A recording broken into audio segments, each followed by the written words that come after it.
নমস্কার। আজ আমার নিবেদন রতনতনু ঘাঁটির কবিতা পাপানের প্রশ্ন। স্কুলে আজ রেজাল্ট দেবে, ব্যস্ত গোটা বাড়ি। খাঁচার পোষা ময়নাটাও করেনি আজারি। কুট্টি পিসি রান্নাঘরে, বকুল মাসি ছাদে। গৃহস্থালির সমস্ত কাজ জরুরি সংবাদে। অফিস থেকে বাবার ফোনে জড়িয়ে আছে ভয়।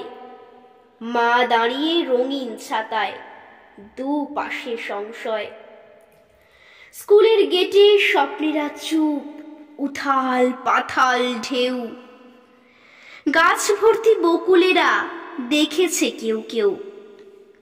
এমন সময় ঢং ঢং ঢং ছড়িয়ে পড়ে ছুটি।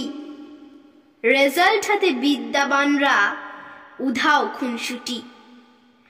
দূরের থেকে চেঁচায় পাপান, আমি সেকেন্ড ক্লাসে। সব মায়েদের বাঁকা চোখরা তাকালো চারপাশে। মা বললেন, ঢের হয়েছে, মুখ দেখানো ভার। ফার্স্ট কে হলো, নামটা শুনি, অঙ্কে কত তার? পাপান বলল, দেবল গুপ্ত, অঙ্কে সে 100। আমি পেলাম 90, তার বেশি পেলাম কই? সারাটা দিন খেলিস শুধু, মা বললেন রেগে। সব স্বপ্নই আধার হলো চাঁদে গ্রহণ লেগে। চল বাড়িতে, দেখাচ্ছি আজ খেলার কি যে মানে। দেওয়াল হলো চাঁদের টুকরো, সব্বাই তা জানে। তখন পাপান ভয়ের চোখে তাকালো মার দিকে। ও যে ভীষণ মিথ্যে বলে ক্লাসের আন্টিকে।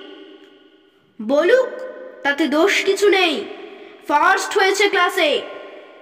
মায়ের কথায় পাপান শোনার দু চোখ ঝেঁপে আসে। সেকেন্ড হওয়া না মিথ্যা বলা, কোনটা ভালো বলো? বলতে বলতে পাপান সোনার দু চোখ ছলো ছলো।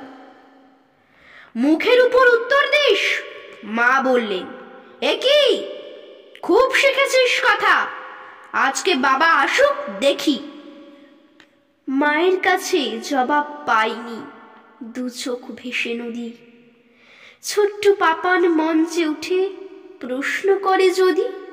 বলুন সবাই, মঞ্চে পাপান মুখখানা যে কালো। সেকেন্ড হওয়া না মিথ্যে বলা, কোনটা বেশি ভালো? নমস্কার।